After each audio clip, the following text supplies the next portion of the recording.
Welcome class 12th. Today's topic is reply letter. In our previous video, we had seen the letter for the issue of the bonus shares. In today's video, we will see the letter for the reply of the solving the queries or doubt of the member on low rate of dividend. Means in this video, we will learn how the secretary of the company write a letter to its member for solving their queries or doubts in regard of the low rate of dividend. Let's see what is the reply letter. The reply letter to the query of the member on low rate of dividend given by the company.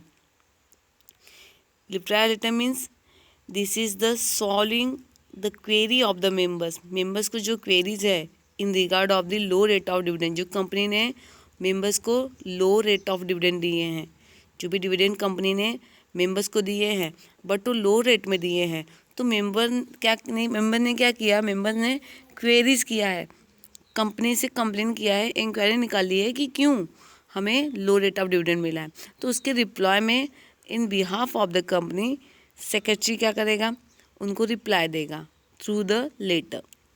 This letter is send to the member who is not satisfied with the payment of dividend made by the company. ये letter उन member को भेजा जाता है जो company के payment of dividend, मतलब company का जो भी रेट ऑफ पेमेंट है डिविडेंड का, उससे सेटिस्फाइड नहीं है, उन्हें प्रॉब्लम है कि उन्हें इतना लो रेट ऑफ डिविडेंड क्यों मिला है.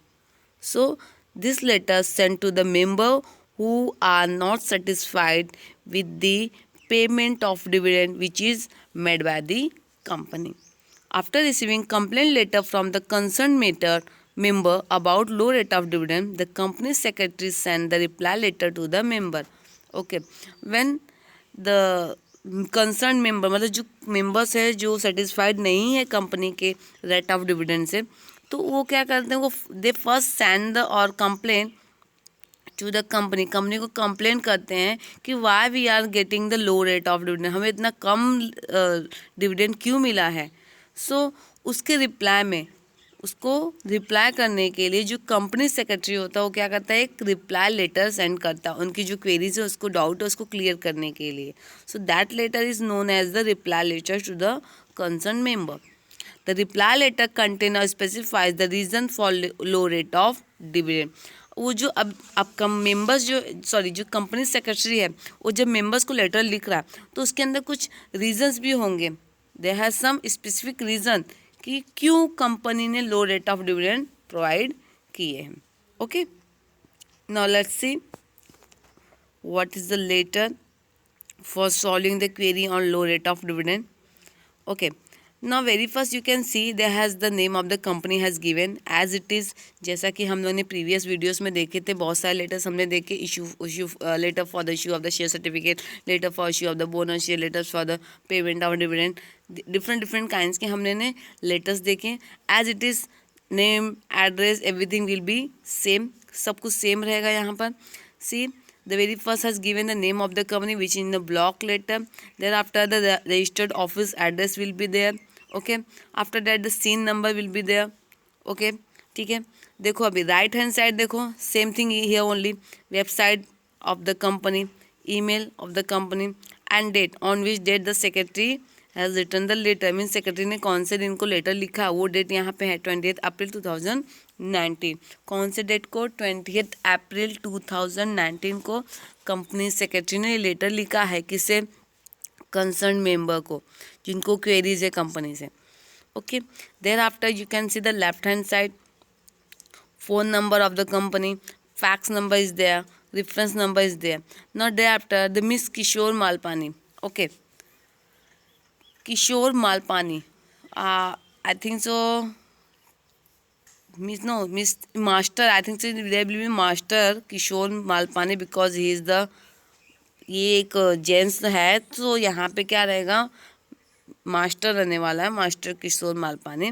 Okay, now you can see there has the address also given of the Kishore Malpani who is the receiver. जो कौन है, ये रिसीवर है जिसने कंप्लेन की है कंपनी को in regard of the low rate of dividend. So he is the receiver, the person is the receiver, and there has the name of given, the Kishore Malpani, and their address also given. Okay, now thereafter you can see the main point of the letter. They has given the subject. ये main point है कि letter क्यों लिखा जा रहा है. सो letter क्यों लिखा जा रहा है? Resolving the query on low rate of dividend made by the company.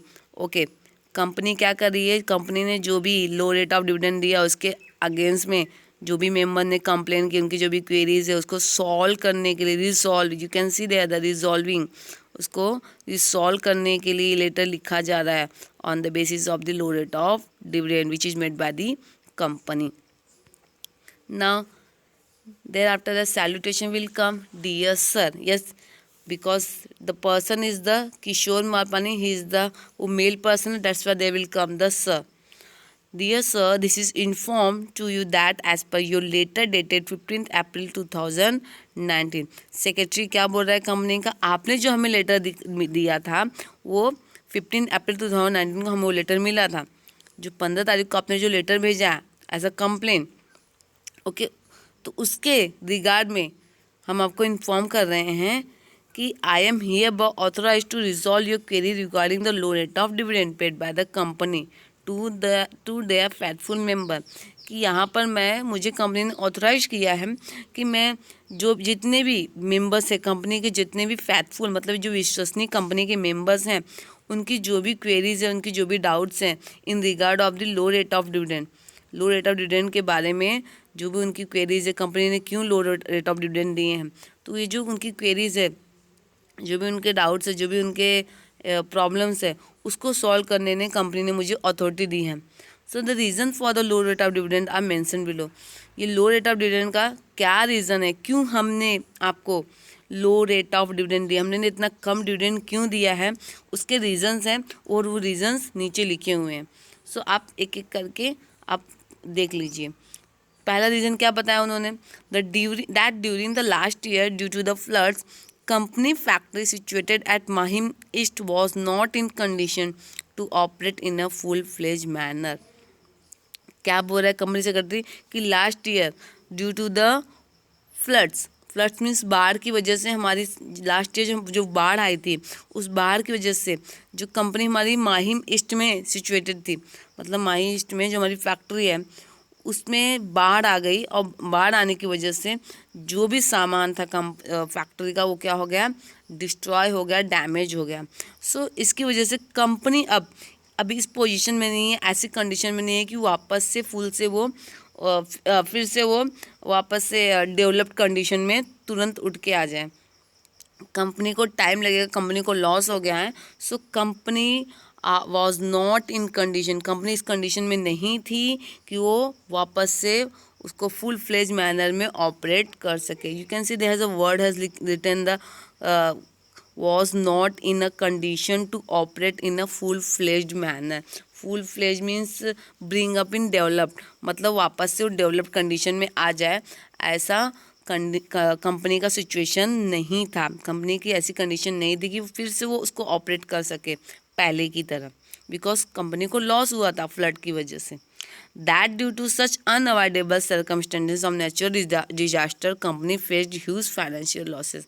Yes, because ये जो नेचुरल कैलेमिटीज़ हुई हैं, जो नेचुरल डिजास्टर हुए हैं, इसकी वजह से जो अनअवॉइडेबल परिस्थितियाँ बनी है. सर्कमस्टेंसेस मीन्स होती है परिस्थितियाँ, कि जो भी सिचुएशन हुई है, जो भी अनअवॉइडेबल है, जिसको हम रोक नहीं सकते. यस, डेफिनेटली कोई भी नेचुरल डिजास्टर को रोक नहीं सकता. नेचुरल कैलेमिटी को अर्थक्वेक हो गया, फ्लड हो गया, ओके, इनको हम कोई रोक नहीं सकता. हम उसका प्रिवेंशन ले सकते हैं, प्रिकॉशन कर सकते हैं, बट हम उसको रोक तो नहीं सकते. So that due to the such unavoidable circumstances of natural disaster company faced huge financial losses. ये जो भी नेचुरल कैलेमिटीज़ हुई हैं जिसको हम रोक नहीं सकते और ना ही रोक पाएंगे, उसकी वजह से कंपनी को बहुत भारी नुकसान हुआ है, फाइनेंशियल लॉस हुआ, आर्थिक लॉस हुआ है. That due to such circumstances board of director has decided to transfer rupees 12.5 crore to general reserve, which is 50% more than the amount transferred to the reserve last year. इसकी वजह से हमारी जो company है, board of directors के जो हमारी जो कंपनी के बोर्ड ऑफ डायरेक्टर्स हैं, उसने इन सारी सिचुएशन को ध्यान में रखते हुए, सारे सर्कमस्टेंस को ध्यान में रखते हुए ये डिसाइड किया है कि अब कितना 12.5 करोड़, जो 12.5 मतलब जो हमारा रिजर्व होता है उसके 50% से ज़्यादा 12.5 करोड़ हम क्या करेंगे, जनरल रिजर्व में ट्रांसफ़र करेंगे for the future reference, future में प्रिकॉशन ले सके। बिकॉज लास्ट ईयर तो ऐसा हुआ कि हम कुछ नहीं कर सके। अगर ऐसी कैलेमिटीज आती हैं तो हमारे पास इतना पैसा तो होना चाहिए कि हम उसको रोक सके और हमारा कंपनी, हमारी business organization smoothly work perform कर सके। सो हमारे बोर्ड ऑफ डायरेक्टर ने डिसाइड किया कि ये सब सिचुएशन को ध्यान में रखते हुए उन्होंने ऐसा बोला कि कंपनी का 12.5 करोड़ रुपीस क्या करना है, जनरल रिजर्व में ट्रांसफ़र करना है, जो कि 50% ज़्यादा है। किससे ज़्यादा है, लास्ट ईयर जो भी रिजर्व ट्रांसफ़र हुआ था रिजर्व सरप्लस में उससे 50% ज़्यादा है, which is more than 50% the amount transfer to the reserve last year. Last year के रिजर्व जो ट्रांसफ़र हुए थे उससे 50% ज़्यादा है। ये हमारे बोर्ड ऑफ डायरेक्टर ने ऐसा डिसाइड किया है। ये क्यों किया है, for the precaution of for future precaution के लिए ऐसा किया है कि अगर फ्यूचर में ऐसी कोई नेचुरल डिजास्टर या कैलमिटीज़ होती हैं, ऐसी प्राकृतिक आपदाएं होती हैं, तो उसके लिए हम पहले से ही क्या करें, थोड़ा सा अपने पास सप्लीमेंट्स होने चाहिए। So how you will be satisfied by the above information as provided by the company? We assure you that company will easily come over from such unavoidable circumstances and will deliver much better dividend in the coming year. Okay, sorry, hope you will be. Okay, then secretary क्या बोलता है कि I think so, हमने जो आपको बताया, जो भी इंफॉर्मेशन दी है in regard of the company के बारे में और कंपनी की तरफ से, आप उससे सेटिस्फाइड होंगे और हम अपनी पूरी कोशिश करेंगे और हम आपसे एज्योरिटी भी देते हैं, हम आपको एक तरह का एश्योरेंस देते हैं कि जो आने वाले जो नेक्स्ट कमिंग ईयर या फिर नेक्स्ट ईयर है, इसमें आपको ऐसी कोई भी प्रॉब्लम नहीं होगी और आपको फिर से पहले की तरह अच्छा डिविडेंड और गुड रेट ऑफ डिविडेंड आपको हम प्रोवाइड करेंगे। We assure you that company will easily come over, means हम आपको एक एज्योरिटी देते हैं कि कंपनी इस जो भी अनअवॉइडेबल जो सर्कमस्टेंसेस हुए हैं, इससे कंपनी बहुत ही ईजिली उठ जाएगी, कम ओवर कर लेगी, उसको सॉल्व कर लेगी और नेक्स्ट ईयर कंपनी क्या करेगी, एक अच्छा मतलब अच्छे रेट का डिविडेंड प्रोवाइड करेगी। Okay, thereafter there will be the thanking you on the left side and the right side, yours faithfully, and the name of the company is there, Fosri Cement Industries Limited, or there will be the sign of the secretary, Mr. Suhas Bajaj, company secretary. Okay, I think so guys, you can understand well. So in today's video we will meet with the next chapter. God bless you. Goodbye.